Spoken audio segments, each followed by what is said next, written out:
नमस्कार, आप देखें दिवाली में मैं हूं वेद प्रकाश। शाहरुख खान के बेटे भले ही मन्नत पहुंच गए होंगे, भले ही दिवाली आज मनाई जा रही होगी, भले ही ढोल नगाड़े बजते होंगे, भले ही वो तमाम बॉलीवुड के कलाकार जाके वहां पे नाचते होंगे, लेकिन पनौती पीछे नहीं छोड़ता हुआ नजर आ रहा है शाहरुख खान के बेटे के मामले में। भले वो खुशी होंगे, भले कुछ भी कर ले, लेकिन बहुत खेल अभी बाकी है। एक तरफ नवाब मलिक समीर वानखेड़े को फंसाने के लिए साजिश रच रहे हैं, एक तरफ महाराष्ट्र सरकार लगी हुई है कि कैसे समीर वानखेड़े को समेट दिया जाए, कैसे समीर वानखेड़े को साइड कर दिया जाए। लेकिन एनसीबी ने इतना बड़ा कदम उठाया है और इतना बड़ा फैसला लेने वाला है जिससे इन तमाम लोग के मुंह लटक जाएंगे, मुंह सूख जाएगा। जाहिर सी बात है, जो अब एनसीबी फैसला ले रही है इससे समीर वानखेड़े तो खुशी होंगे, लेकिन उन तमाम लोग को मुश्किलें पैदा होने वाली है।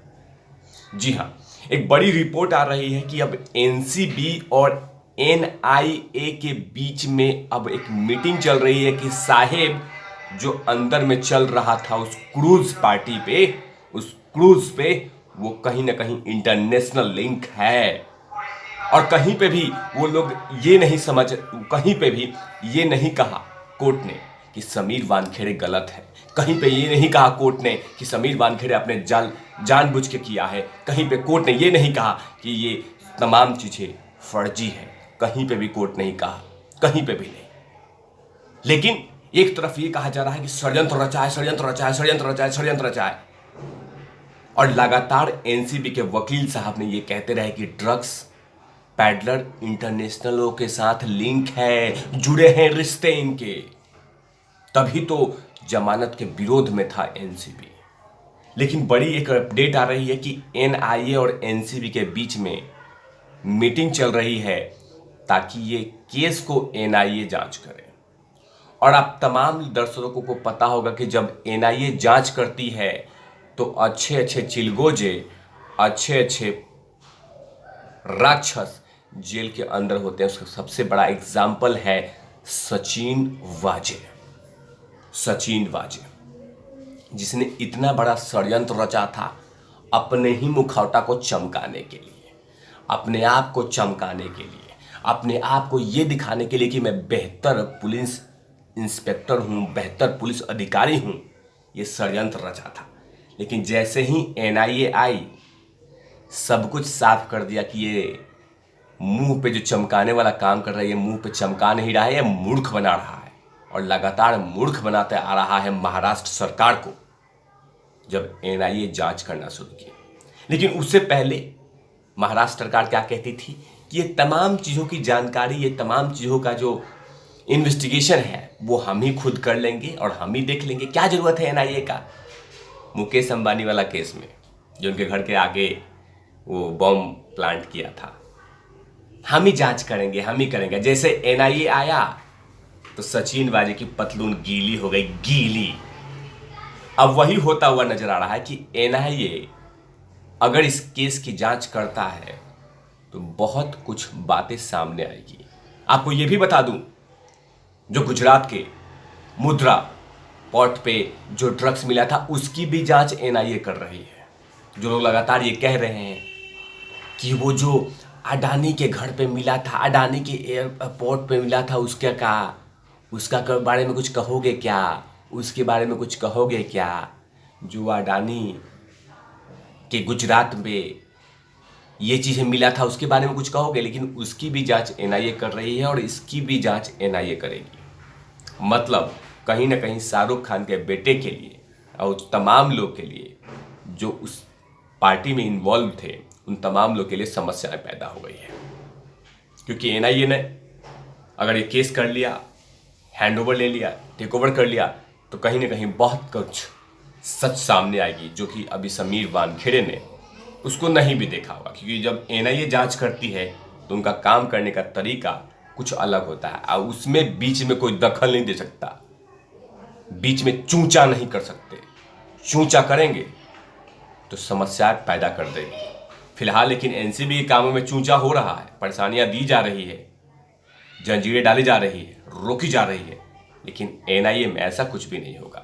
जब एनआईए जांच करेगी तो बहुत कुछ सच आएगा। लेकिन दूसरी तरफ शाहरुख खान के बेटे तो आ गए हैं बाहर में, लेकिन बहुत कुछ चीजें साथ में लेके गए हैं। जेल से घर पहुंच गए हैं, मन्नत पहुंच गए हैं, लेकिन बहुत कुछ चीजें लेके गए हैं जो उनको हमेशा साए की तरह घूमती रहेगी, साए की तरह घूमती रहेगी, साए की तरह घूमती रहेगी। और साथ में ये दिया है, बॉम्बे हाई कोर्ट ने जब फैसला दिया था, जमानत दिया था, तो कुछ चीजें उनको चिपका दिया था उनके पेट पे कि ये सब चीजें लेके जाइए और करते रहिएगा, वरना समस्या हो जाएगी। जाहिर सी बात है, जमानत तो मिली है, जमानत की सबका मौलिक अधिकार होता है। कहा गया कि अपना पासपोर्ट स्पेशल जेल में सरेंडर कराना होगा। आरोपित गवाह को प्रभावित करने के लिए सबूतों के साथ छेड़छाड़ का कोई प्रयास नहीं करेगा। आरोपित सह अभियुक्त प्रत्यक्ष अप्रत्यक्ष किसी भी शामिल व्यक्ति से बातचीत नहीं करेगा, न मिलने की कोशिश करेगा। आरोपित ग्रेटर मुंबई में एनडीपीएस के स्पेशल जज की पूर्व अनुमति के बाद ही देश छोड़ के जा सकता है। आरोपित हर शुक्रवार को 11 बजे से 2 बजे के बीच में एनसीबी के चौखट को चूमेगा। डेली मतलब हर सप्ताह में शुक्रवार के दिन जाके देखना होगा, वहां पे बोलना होगा, साहब हम आ गए हैं, हमारा प्रेजेंट लिया जाए। ये सब तमाम चीजें करनी होगी। तो कहीं पे भी अतीत पीछा नहीं छोड़ रहा है।